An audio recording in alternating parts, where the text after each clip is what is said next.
If you were inside of your house while a murder was taking place, would you grab your cell phone and dial 911? Would you call anyone?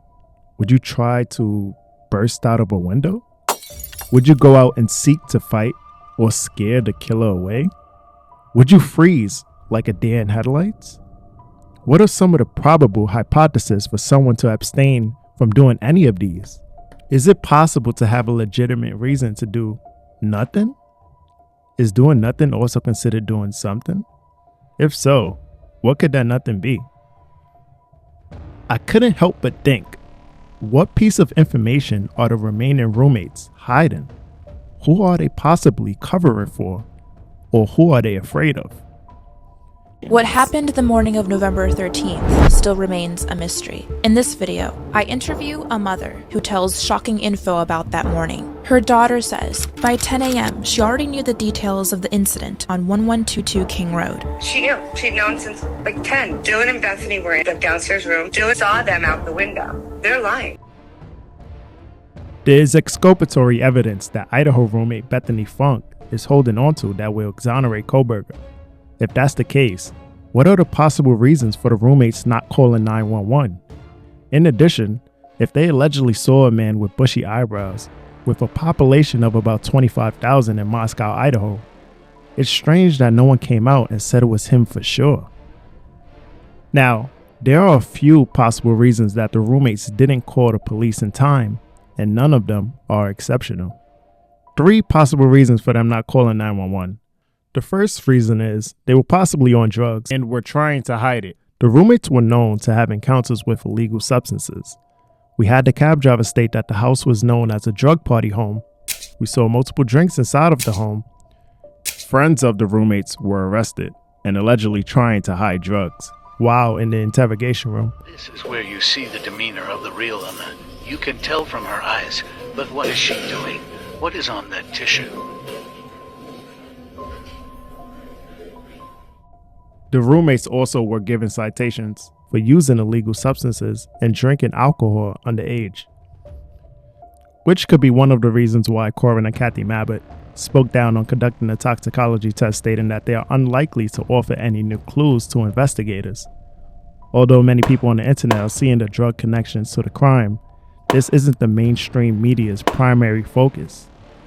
Now, these are a few key details that support the roommates potentially flushing, hiding, or throwing away illegal substances once they discover the scene.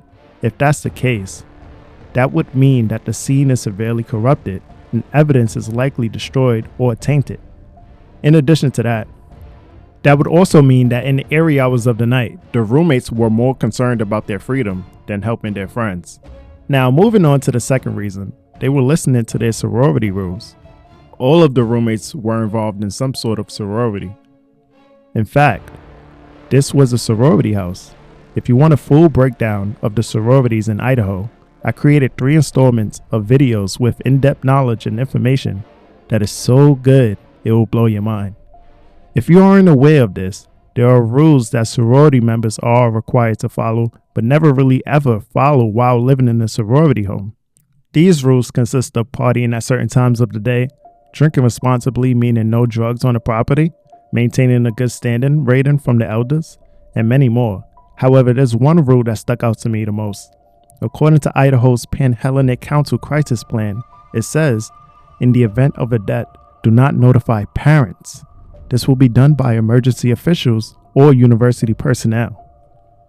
There are protocols that consist of not notifying the parents until a plan is coordinated with the sorority chapter advisor.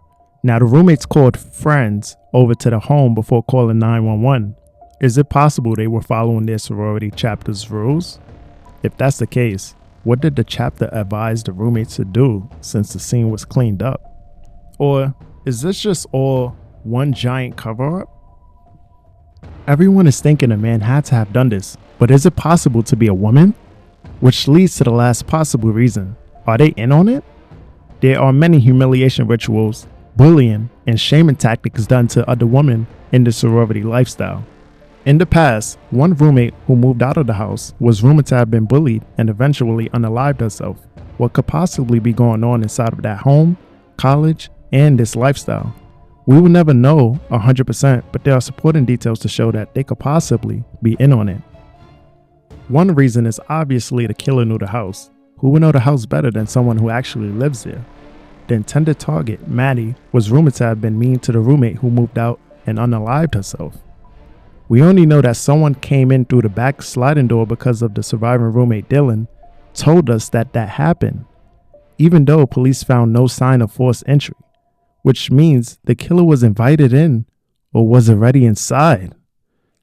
They never stated that anything was left unlocked. In fact, they stated that they locked all of their doors. Is it possible that the two surviving roommates were being bullied by someone in the home? When police searched the scene, they found a latent footprint of a Van-style shoe.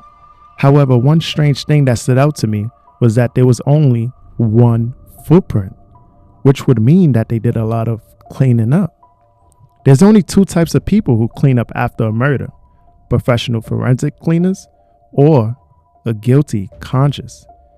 What are the reasons the roommates didn't call 911? Let me know in the comments below. Till next time, Casper West, signing out.